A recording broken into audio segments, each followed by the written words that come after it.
Hello and welcome. It has been a while, but we are finally back, and we are back with a new toy to add to our workshop.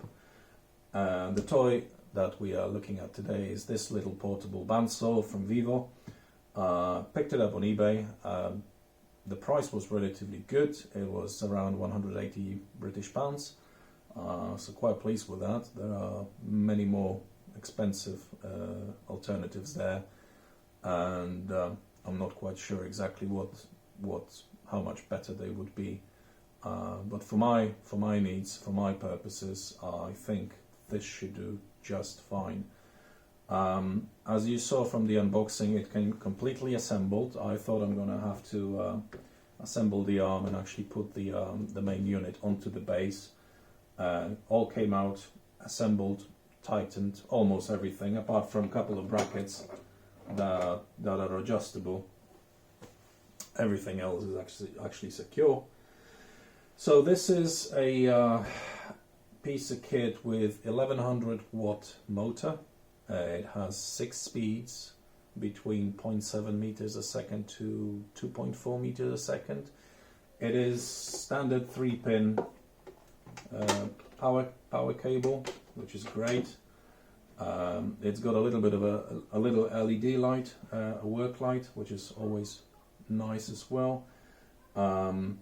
It can cut from between 0 and 45 degrees. The maximum quoted capacity is 5-inch, and of course if you go at a steeper angle, that working area will be a little bit less than that. Build quality, very sturdy. It's all metal. It's heavy, relatively heavy. It's heavy enough for it to feel good. The arm itself, the main element, I think it's balanced in a way that once you have your piece you're working on secured, if you switch it on, it will go down on its own. Trouble with that is your on-off switch is here. So first modification that I'm already planning will be to have a locking mechanism for the on-off. In addition to that, a mechanism to switch the blade off once it's reached the bottom. And what it also doesn't have, and I think it will be good for the longevity of the blades, is cooling. So I will be adding some additional cooling mechanism to it with a small pump. I'll record everything if you'd like to repeat the same steps and modify yours. I'm not reinventing the wheel here. It's been done before. I will be nicking a couple ideas from the people that have done it, and they have shown it already as well. So I maybe will try to make it a step better, because why not? So that is briefly about the saw itself. I think what we need to do now is get the blades, put the blade in. It's, by the way, it comes with 2 blades supplied.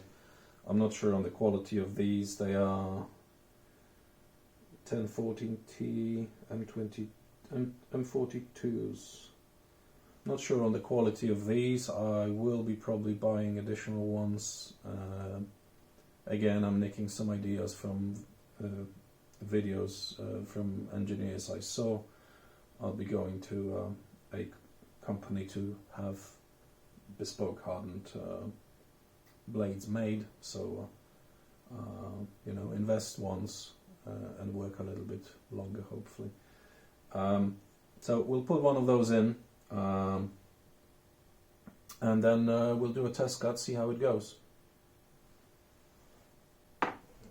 Right, everything would be probably easier if the unit was off the arm, but everything's accessible, so we can pop the covers off and install the actual blade. All you have to do is just undo those 2 bolts here. Well, 1 bolt each side.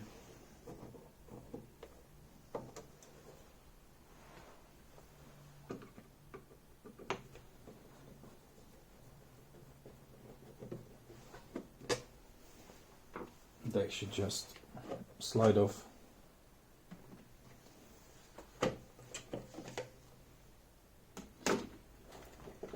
And now just get some gloves on and put the blade in.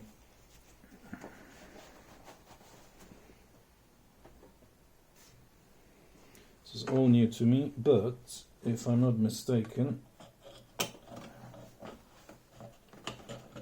it's to go in here and here. Settle it down on the rollers, and at the bottom there are the guides, and I think the blade needs to actually flex sideways and go into those guides. There we go. And the only other thing that I've noticed, apart from that being in, and it's in here, there is a roller over there as well. So once we start tensioning, just make sure that your blade actually didn't go behind the roller. But apart from that,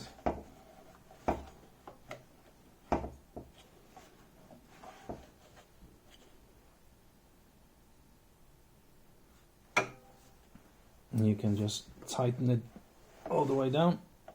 There we go. There's a tightening arm here.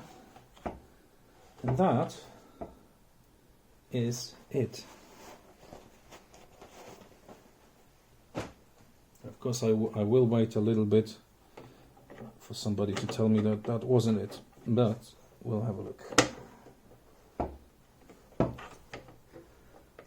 slide it back where it belongs, somehow.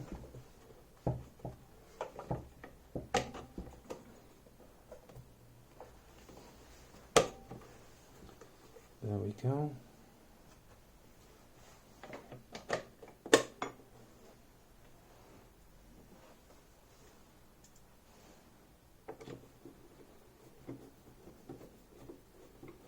Secure the covers.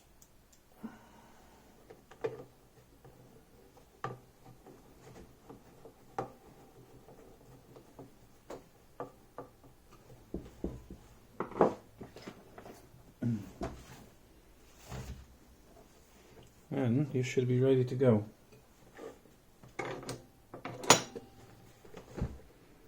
Alright, blade installed.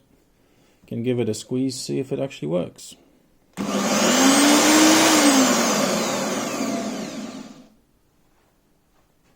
Might as well test it. Alright, got a piece of mile installed, see what happens.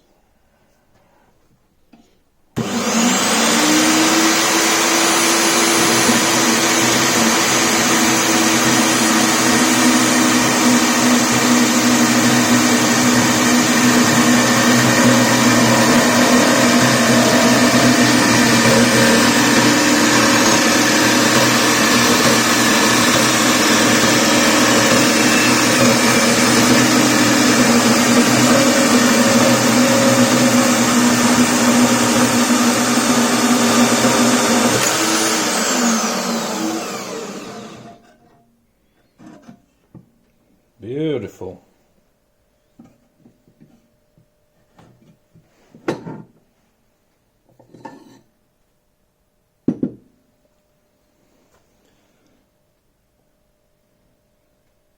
That is a very, very nice cut.